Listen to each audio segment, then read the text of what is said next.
Assalamualaikum warahmatullahi wabarakatuh. Kembali kami bertemu dalam kajian Al-Quran secara tafsiriyah. Ya, ayat yang kita bahas hari kali ini adalah surah Al-Zalzalah. Ada 8 ayatnya, merupakan surah Madaniyah. Bismillahirrahmanirrahim. إذا زلزلت الأرض زلزالها وأخرجت الأرض أثقالها وقال الإنسان ما لها يومئذ تحدث أخبارها بأن ربك أوحى لها يومئذ يصدر الناس أشتاتا ليروا أعمالهم فمن يعمل مثقال ذرة خيرا يره ومن يعمل مثقال ذرة شرا يره. Sebentar lagi teman-teman akan menafsir ayat-ayat ini sesuai dengan pengalaman membaca dan juga pengalaman kehidupannya. Ya, siapa di antara teman-teman memulai? Ya, tafadhol. Menceritakan tentang hari kiamat yang salah satu cirinya adalah goncangan yang besar. Nah, bagaimana besarnya goncangan ini? Kita kan biasa melihat di BMKG, Pak. BMKG terjadi secara lokal, berdampak tsunami di sekitarnya. Nah, ini kalau ini saya bayangkan serentak seluruh dunia, seluruh alam. Wah, jadi tidak bisa dibanding dengan goncangan-goncangan yang kita sudah nilai besar, ya, gempa bumi yang besar, tetapi nanti tidak jauh lebih besar lagi, ya, jauh lebih besar lagi. Bahkan di surah apa lagi itu dikatakan wa ummi wa abi wa sahibati wa orang-orang lari. Biasanya itu kalau kita ini ada apa-apa sedikit ibu yang dipanggil, ya ibu atau indo, ya. Kalau ada misalnya kita ini apa-apa begitu dekatnya kepada ibu, tapi pada saat itu kalau itu sudah terjadi lari dari ibunya. Bayangkan, Pak, lari dari ibunya. Nah, ini Quran juga yang mengatakan begitu, ya. Tidak ada lagi. Ya, ditinggalkan. Jadi bahkan ada anak yang baru lahir langsung beruban, begitu kagetnya. Ya. Jadi tapi seperti yang disebut tadi Pak Ustaz, ya, hampir 100% mungkin kita tidak tiba di sana. Kita tidak melihat. Tetapi kan ada ayat yang mengatakan begini, Ustaz. Kalau terjadi hari kiamat itu, istilahnya huru-haranya itu, maka semua yang ada di langit dan di bumi kaget. Nah, jadi saya bayangkan biar juga roh-roh yang kita sudah mati, Pak. Ya, jangan kita membayangkan yang hidup saja pada saat itu, tapi semua yang ada di langit, malaikat apa, semua kaget. Jadi termasuk juga kita. Jangan sampai kita mengatakan, saya tidak rasakan nyeka mati, Mak. Tapi ada ayat yang mengatakan kalau terjadi itu siapa saja yang di langit dan di bumi namanya makhluk kaget semua. Nah, jadi baru dibangkit kami tadi itu secara berkelompok-kelompok. Entah bagaimana cara berkelompok-kelompoknya ini di ayat apa? Di tafsir lain dikatakan beraneka macam caranya nanti bangkit. Nah, kuburan juga ini bukan hanya kuburan bawah tanah. Ya, kuburan di mana saja meninggal. Apakah dibakar? Ya juga kuburan. Apakah tenggelam? Ya kuburan juga. Jadi ini bukan itu kuburan bahwa harus tanah gitu. Ya, jadi banyak orang juga yang salah paham di sini. Yang jelas alam barzah. Ya, jadi semua orang sudah dibangkitkan untuk mempertanggungjawabkan tadi. Ya, luar biasa. Dan itu bagaimanapun kecilnya perbuatan kita akan dilihat. Nah, ini yang biasa jadi didiskusikan. Mudah-mudahan tidak semuanya dibalasi.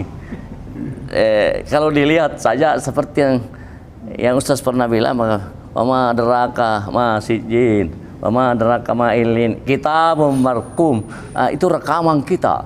Ya, jadi saya pernah tanya juga di menantu saya juga bahasa Arab. Ya, itu markum juga terkait angka-angka katanya Bapak. Angka-angka itu teratur sekali, itu rekaman dapat dihitung semua. Karena itu juga ada kaitannya dengan angka-angka itu, rekaman itu. Jadi memang kitab itu berupa rekaman.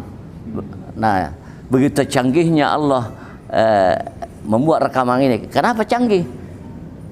Tidak rusak-rusak. Ya Pak, coba kita sekarang kalau ada teknologi, ya ini paling 1 tahun. Tapi ini luar biasa, tersimpan terus sampai hari kiamat. Hebatnya luar biasa. Jadi ini yang saya mau katakan, bahwa kita tidak boleh macam-macam, semua direkam. Dan kemungkinan ya kalau tidak diputihkan ini dosa, pasti itu yang dibalas. Tapi kalau sudah diputihkan mungkin dia bilang, ini dulu dosamu, pernah kau begini, tapi kan untung kau bertobat. Tentang dibangkitkannya secara berkelompok-kelompok, saya pernah baca, katanya itu surga kan 7 lapis. Lapis yang pertama 1, 2 sampai ke atas, sampai 7 lah. Barangkali ada kaitannya itu. Ada ayat yang mengatakan dibangkitkan secara berkelompok-kelompok. Bertanyalah di situ malaikat, ke siapa itu yang bertanya? Siapa yang paling di bawah?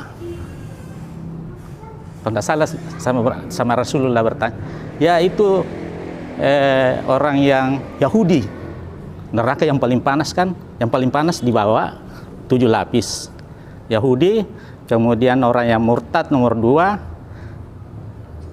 Ada susunannya itu Pak. Jadi itu sudah dikelompokkan memang oleh Allah itu. Nah, saya berpikir mungkin ada kaitannya itu dalam ayat dikatakan dibangkitkan secara berkelompok-kelompok. Barangkali Allah sudah mengkelompokkan, oh ini kau orang munafik, ini kau Yahudi, ini kau umatnya Muhammad di sini. Kira-kira begitu. Saya kira dengan kemajuan teknologi seperti sekarang, dunia digitalisasi, sebenarnya ayat ini semakin membuka pikirannya orang, meyakinkan bahwa kebenaran ayat ini betul-betul begitu bisa dibuktikan.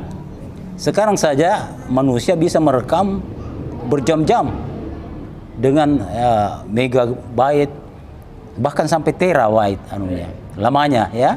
Ini manusia, ciptaan manusia, apalagi ciptanya Allah. Boleh jadi di tangan kiri kanan kita ya ada rekaman Pak.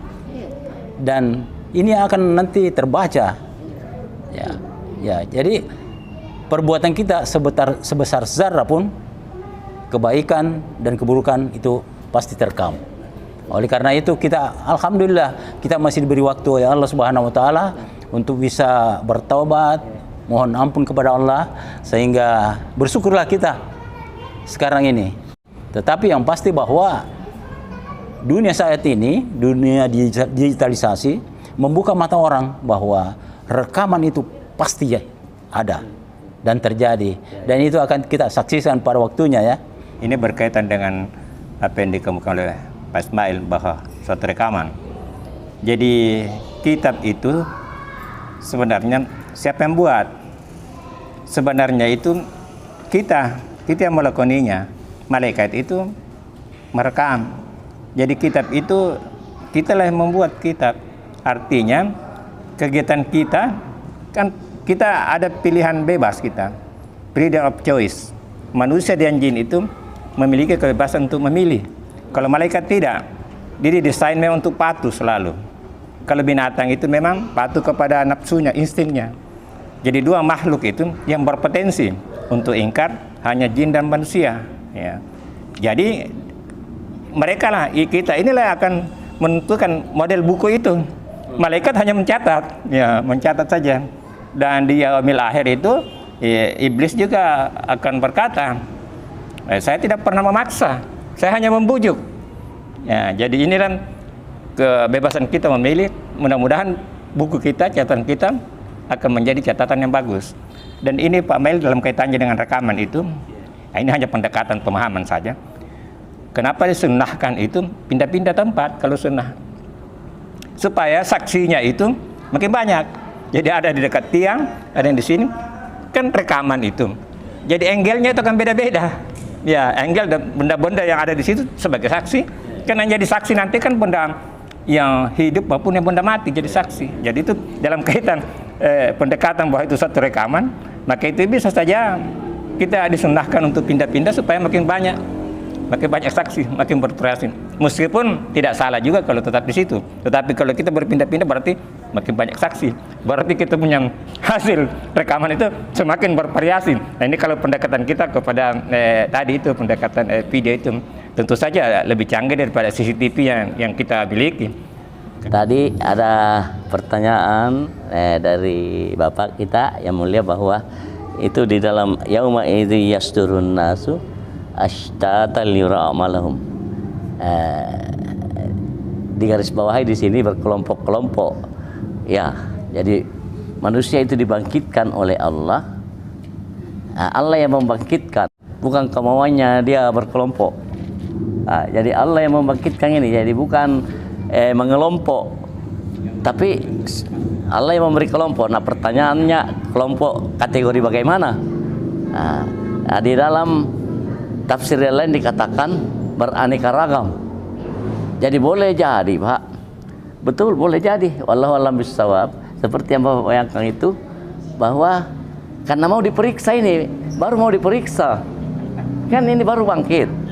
Nah, mungkin tekniknya Allah supaya seragam. Ini satu kaum kafir ini satu kaligus masuk ini di 4 golongan kan neraka paling bawah itu yang kekal.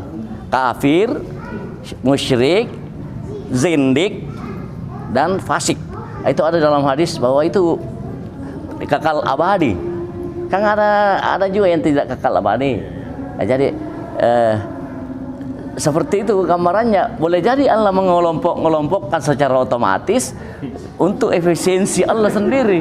Boleh jadi, Pak, tidak langsung bercampur heterogen begini. Boleh jadi gitu. Wallahu a'lam bishawab. Tapi yang penting bagi kita kelompok umat Muhammad itu yang pertama masuk Islam, Pak, masuk surga. Itu bagi usaha kita ini. Jadi, tetapi di antara kita mungkin ada berkelompok-kelompok lagi. Ada kelompok berdosa, masuk dulu neraka, di apa dulu, di laundry dulu. Jadi boleh jadi seperti itu, boleh jadi. Jadi artinya wallahu a'lam bishawab. Tapi yang penting bagi kita, mudah-mudahan kita kelompok yang kita idam-idamkan ialah kelompok yang kalau perlu jangan lagi lihat siratal mustaqim seperti yang itu, Pak. Ya, jadi seperti itu menurut saya, Pak. Ya.